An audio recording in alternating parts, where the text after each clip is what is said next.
He was a man who made rage look easy. Lester Gillis, better known as Babyface Nelson, wasn't driven by money or fame or even loyalty. He was driven by fury.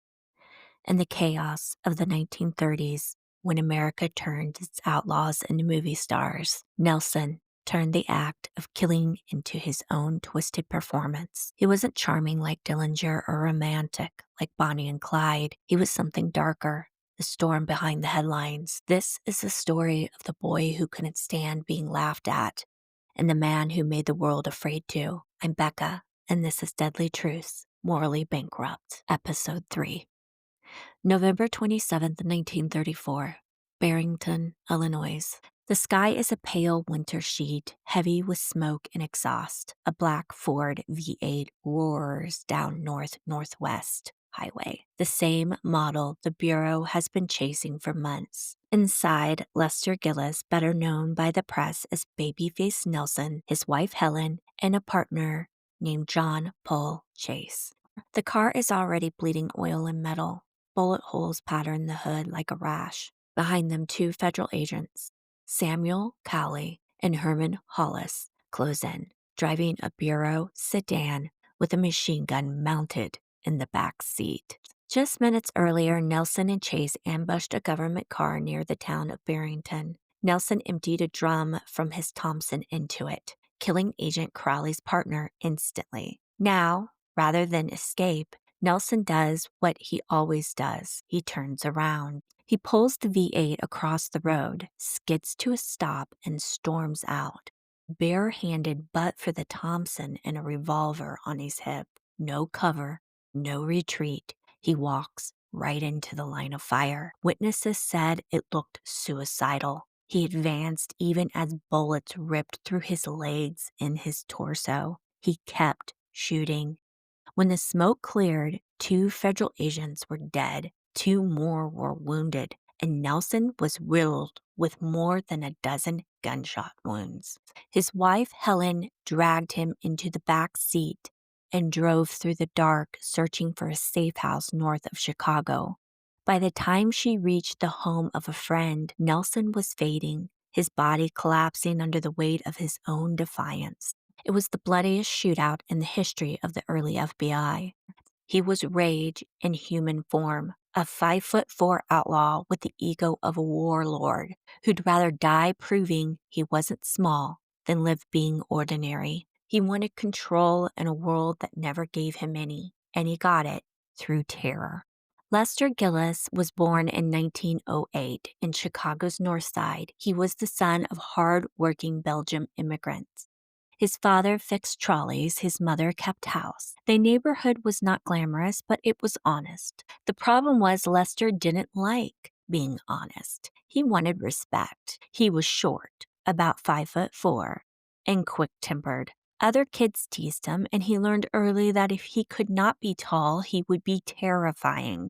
By 12, he was stealing. By 13, he was carrying a gun. And by 14, he was in reform school, a place that claimed to rehabilitate boys but really just trained them to survive cruelty. Guards beat them for talking. Older boys ran the hierarchy. And in that environment, rage wasn't an emotion. It was armor. When Lester got out, he didn't go home a better man. He went home smarter, meaner, and completely unafraid to hurt people. He once told a friend, "Fear's a trick people use when they don't have bullets." It's easy to mythologize him as fearless, but the truth is he was not fearless. He was humiliated, and humiliation, left untreated, turns into a fire that burns everyone nearby. Let's talk about the making of Babyface. By his 20s, Lester Gillis had graduated from corner stick-ups to organized crime. He started small, robbing delivery trucks, selling stolen tires, running errands for fences who dealt in stolen goods. Chicago's underworld was a pyramid built on desperation, and Gillis climbed it fast. He wasn't strategic, but he was fearless, or at least convincing enough to look that way. He'd walk into stores alone with a gun barely visible in his coat pocket and demand cash with a voice that cracked from adrenaline. It was not professionalism that kept people compliant. It was his unpredictability. You couldn't tell whether he'd shoot or he'd smile, and neither could he. It was around this time that someone in Chicago's North Side rackets gave him a nickname, Babyface. He had smooth skin, pale eyes, and that round, almost cherub grin that could turn violent without warning. That name stuck, not because he wanted it to, but because irony has a long memory. He hated that name. He wanted to be known as Jimmy or just Nelson. Babyface made him sound soft, and nothing infuriated him more than being underestimated. So he made sure no one ever laughed again. Every slight became an excuse for overreaction. He shot at cars for cutting him off in traffic. He beat a man nearly to death for calling him kid. His temper became both a warning and a trademark. When Prohibition ended, the underworld splintered.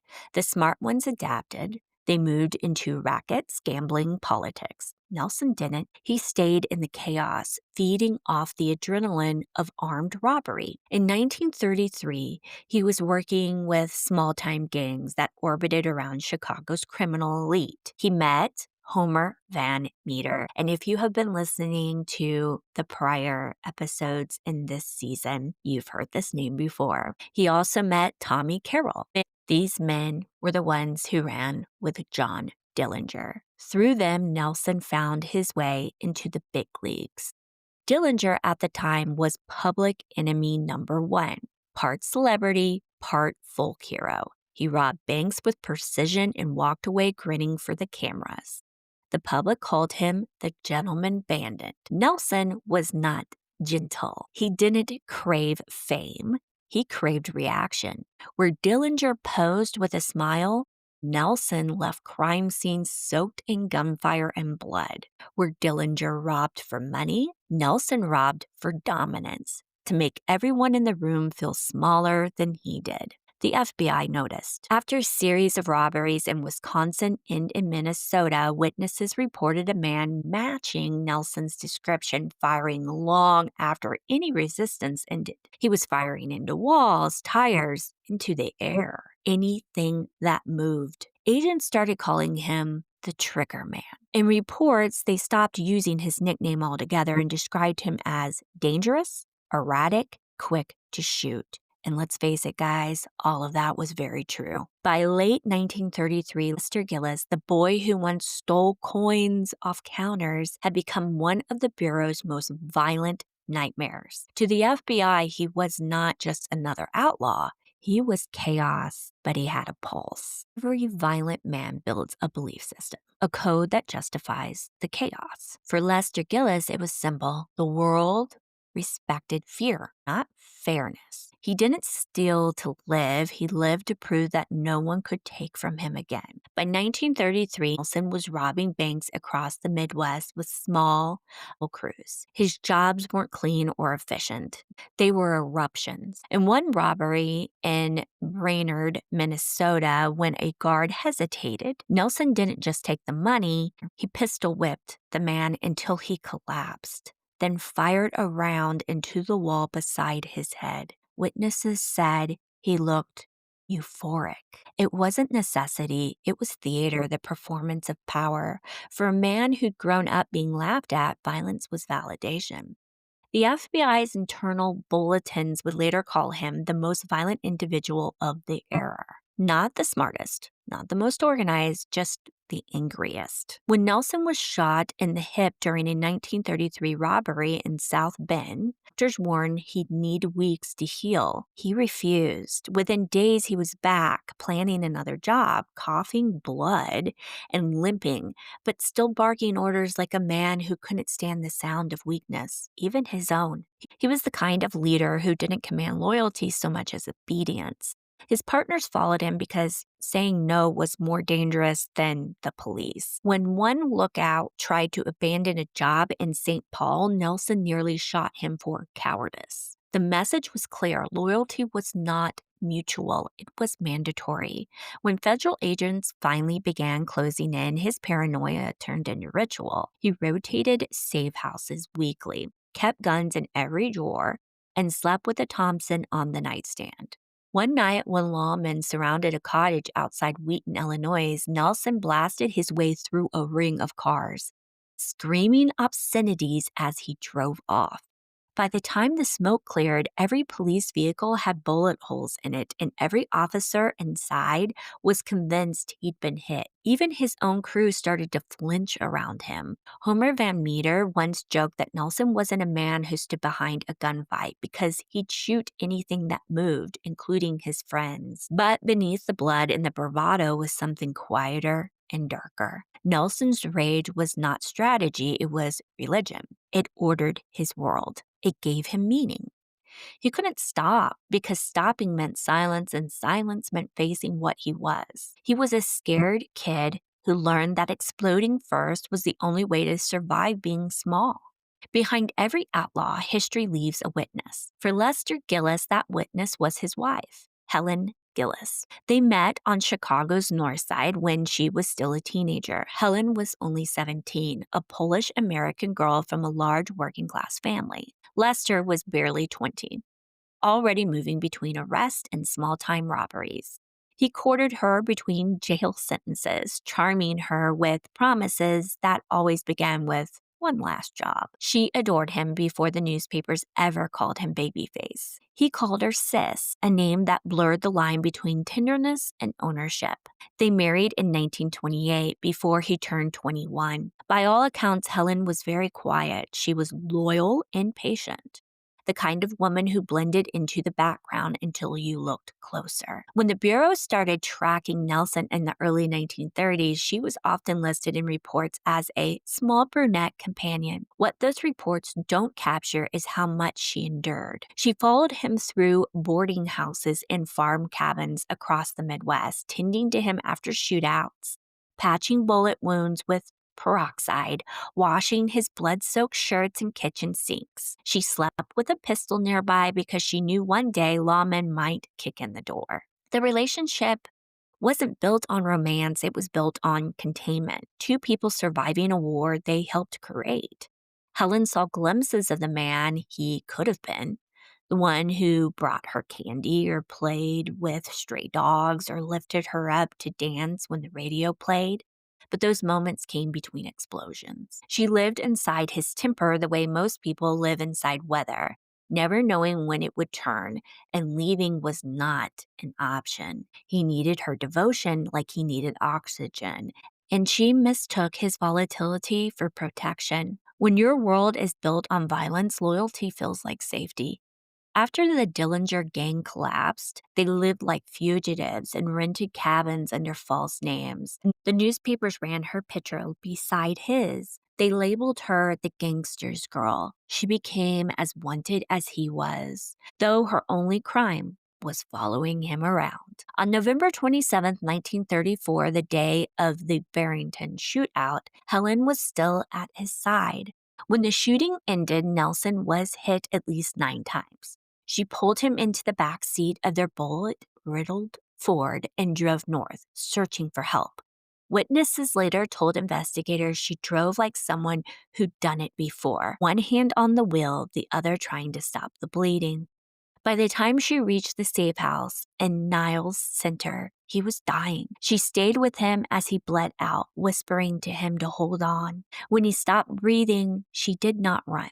She stayed until dawn, holding his body before slipping away into the dark. A few days later, the FBI arrested her. At her trial, she was sentenced to a year in prison for harboring a fugitive. When she was released, she disappeared from the public life, working under assumed names, raising her children quietly, and never speaking publicly about him again. For decades, she refused interviews. The only thing she ever said about that day was this: "He was good to me." Maybe he was, in the small moments between gunfire and grief.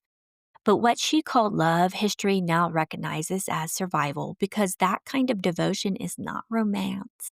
It's trauma that learned how to drive. By 1934, J. Edgar Hoover had transformed the Bureau of Investigation from a quiet federal office into a national brand. He wanted the public to see his agents as moral soldiers, men of science and law in an era ruled by bootleggers and bandits. But to sell order, he needed chaos. To prove control, he needed enemies. After John Dillinger was killed outside the Biograph Theater that July, the country celebrated Hoover's war on crime. But inside the Bureau, there was unease. Dillinger had been a clean ending.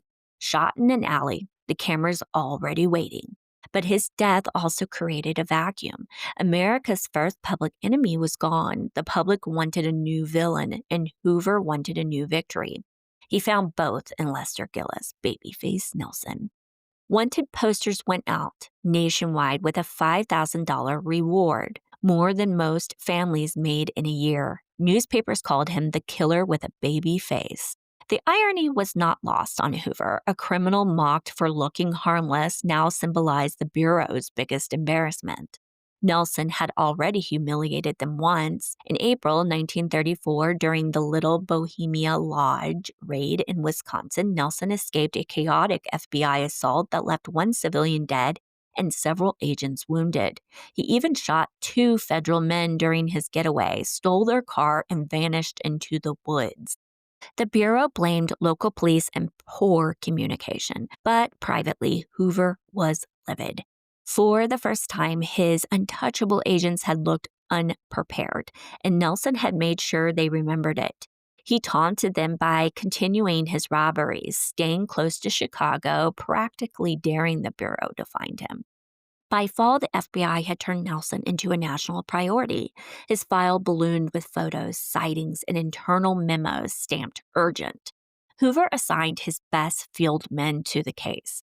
Samuel Cowley and Herman Hollis, both respected, college-educated, and loyal to Hoover's image of the Bureau as disciplined and as fearless. But what Hoover never understood was that Nelson was not a strategic criminal like Dillinger or Capone.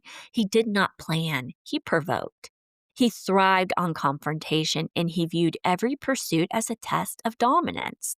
The Bureau's young agents were trained in law and evidence. Nelson was trained in chaos. They carried rules, he carried revenge. It became less a manhunt and more a personal score. The Bureau needed him captured to restore its reputation. Nelson needed to face them to prove he could still scare the world. When they finally collided in Barrington that November, it was going to look like vengeance, 2 sides of the same fury meeting on the same road. I want to take a deep dive into the Battle of Barrington. It began with bad luck and a bad decision. It was Thanksgiving week. The Midwest was gray, as usual, and cold, as usual during that time of year, and the Bureau was still on high alert after a string of sightings near Chicago. That morning, Lester Gillis, his wife Helen, and an associate, as I had mentioned, John Paul Chase, were driving a black Ford V8 north out of Chicago towards Fox River Grove. Nelson was nursing old wounds and fresh paranoia. They'd been switching cars and safe houses for weeks, trying to outrun the Bureau's widening net. At roughly 4 p.m. on a stretch of road near Barrington, 2 FBI agents, Samuel Cowley and Herman Ed Hollis, who I had mentioned, spotted that Ford. The agents had been heading south after another surveillance operation when they recognized Nelson's car from wanted bulletins. Cowley and Hollis gave chase. Both sides opened fire while still driving. A rolling gun battle on a 2-lane highway. Nelson's car took the worst of it. The radiator burst, steam hissing into the cold air.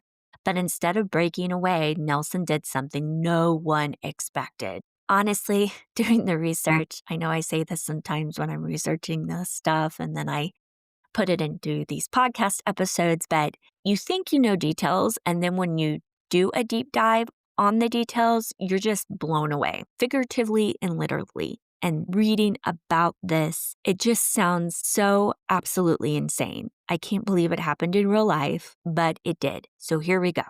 Babyface Nelson turns around. And that's the thing about men like him. They can't leave a fight unfinished. He could have driven away, But rage convinced him that retreat is worse than death.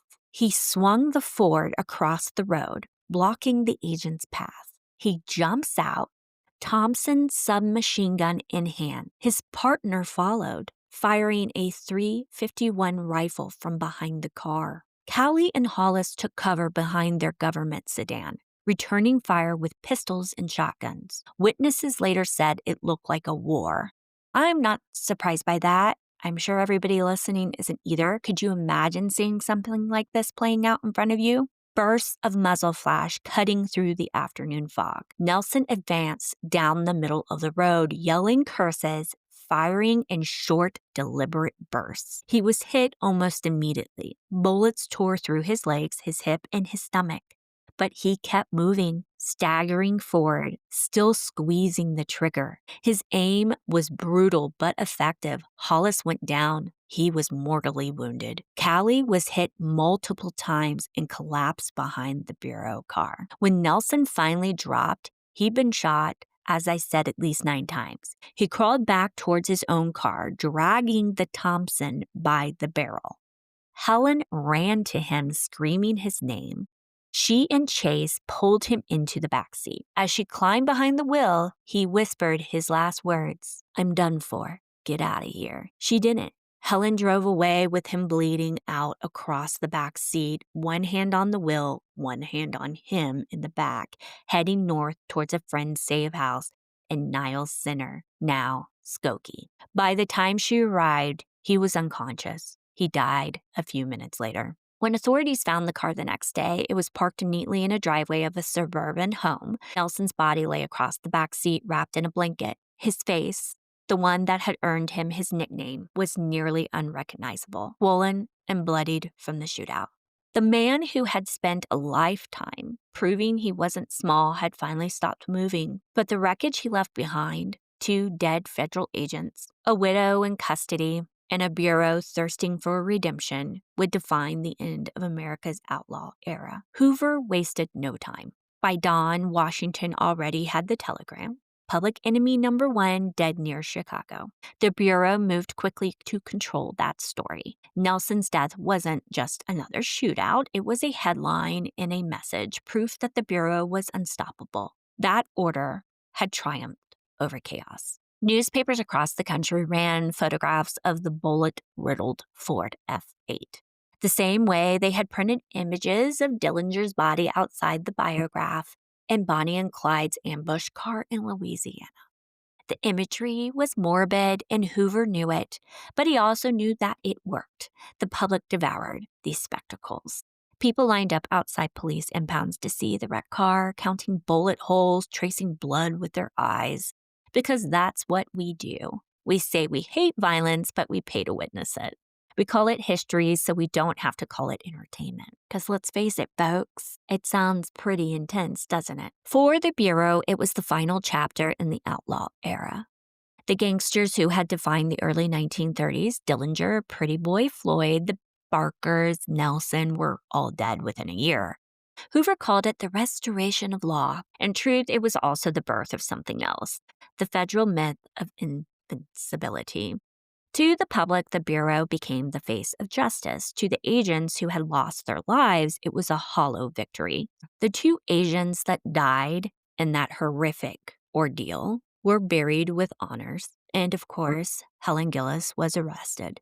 She never broke under questioning, and I do find it fascinating that after she was released, she just disappeared into an ordinary life. Was she in denial, or was it just loyalty to her dying day? Maybe it was the human instinct to protect the one good memory left after a life that she had with him was clearly built on fear. History tends to flatten people like Nelson into symbols, heroes, villains, cautionary tales. But if you strip away the myth, what remains is so small and so terribly sad. A man desperate to feel powerful. A woman desperate to keep him alive. And a country so fascinated by their destruction that it made legends out of corpses. Because in the end, the myth always outlives the truth, and that's the real story of America's public enemies.